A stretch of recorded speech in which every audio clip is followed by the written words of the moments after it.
So be it, Jedi. What's going on, guys? Back in another video. I recently ran a poll on my channel asking if collectors could change one of two things about Hot Toys, what would they pick?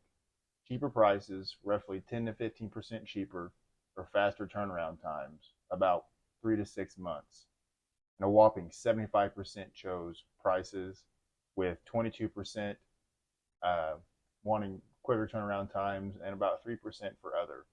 Some of the suggestions for other were no cheap materials, which I agree with. No pleather, nothing that's going to degrade. No batteries. Yeah, there doesn't need to be batteries in figures anymore. I know the USB light up stuff is kind of hit and miss, but like if you've got a C-3PO, he needs to have USB light up. If you've got the new T800, does not need to be taking batteries. I mean, that's old technology, right? They could do it. They could do it and charge the prices they're charging for these figures. They just choose not to, because when they announce the 2.0 or the updated version, then they'll give you USB. Planned obsolescence. Hot Toys collecting is not cheap. I mean, it is one of the most expensive collectible hobbies outside of statues, life-size busts, etc. when it comes to pop culture. Me personally, I want cheaper figures. I'm okay waiting a year, year and a half, if that is what it has to be. But prices are just getting ridiculous, on top of taxes, tariffs, and shipping. Now I know there's other sources, there's other ways to buy figures that really can skirt around those things, but the base price is still going up. A prime example of a figure that I would buy if it was cheaper is that T800 endoskeleton. I don't think that's worth $400, and by the time you buy it, pay taxes, tariffs, and shipping, you're close to $500, and there is not a way in hell that I'm going to spend that much money on something that, while I do think is really cool, is not essential to my collection. I think that figure should be around $300. And if you don't agree, well, they're really taking advantage of you. Another, Anakin Skywalker, the sculpted version from Revenge of the Sith. Why is that over $300? To me, that seems like price gouging. And now it may just be 25, $30 over, but you add that up over the course of a year, that's a whole extra figure they're charging you for. What? Making the figure that you want? Prices are out of control, and I don't think it's going to go down. Obviously, the cost of living always goes up. It doesn't come back down. I'm not an economist, but inflation generally does not get better. So the way to approach collecting, as someone who makes okay money, but I'm not rich by any means, I'm just going to buy less shit. I'm going to supplement my collection with cheaper stuff. If it's a figure that, or if it's a character that I really like and I don't want to spend the $300+ on a Hot Toys version, I'll buy a cheaper line, 1/12 scale or something more affordable, and I'll be okay with that. Because to be honest, the cheaper stuff still gives me satisfaction. I've got a couple cheaper figures in 1/12 scale that I would never buy in 1/6 because they're so much more expensive, right? They're 10 times the price usually. So that's how I'm going to approach, these prices, is buy less stuff. If it's not something that is, essential to me, like I'm not buying that battle damaged Obi-Wan, probably not going to buy that battle damaged Anakin, because to me, they're too scene specific. And then you're looking at $700 to $800 for the pair that you can't really put anywhere else in your collection.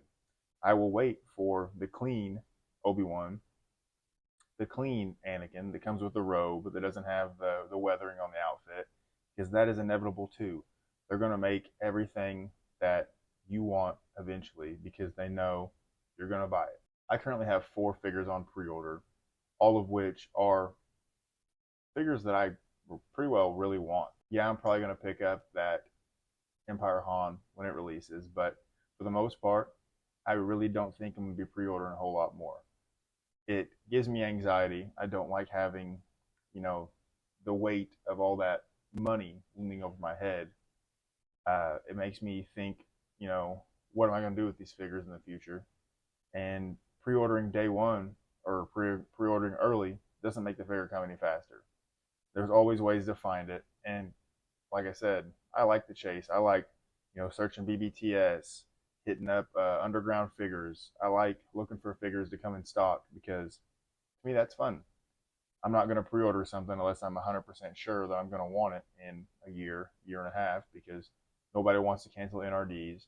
Nobody wants to, you know, have a dozen pre-orders hanging over their heads. Something happened, they can't afford them.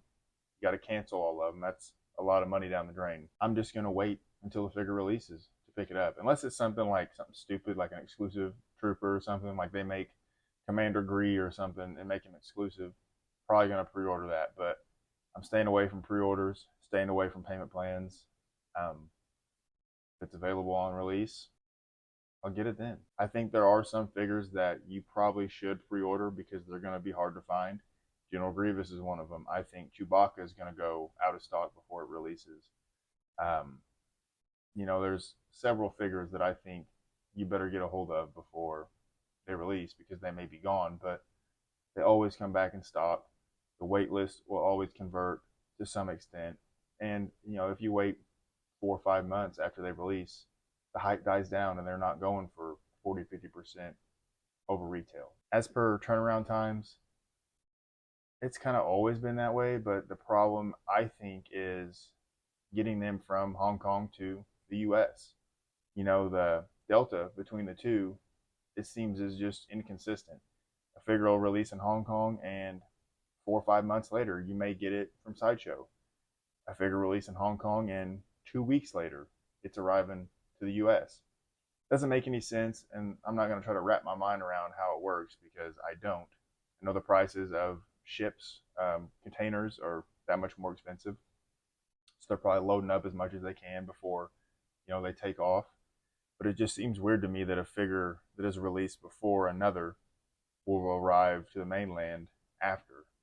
It's really hard to tell. I know a lot of collectors, once it releases in Hong Kong, you want it then. You want it like yesterday. And you could always buy it from Hong Kong, but you're going to pay a lot more. And for some people, they can afford that. I've bought from direct Hong Kong once. Not something I'm really trying to do in the near future. So use your own discretion, right? Patience is a virtue, and I would say it's probably the hardest thing in this hobby. Patience and space management, because if you've got money to buy these figures, you're probably not living paycheck to paycheck. And if there's a figure you want, you could probably sell something you already have if you want that, other figure more. So patience is the hardest part, right? As per pleather and other materials that degrade, they're working towards it, I guess. I don't know. I mean, the Terminators were both genuine leather. Indiana Jones, from the older film, genuine leather. They're using it where they know they should 100%, right? But we're still getting Anakin Skywalkers with pleather robes. We're still getting pleather Jedi boots.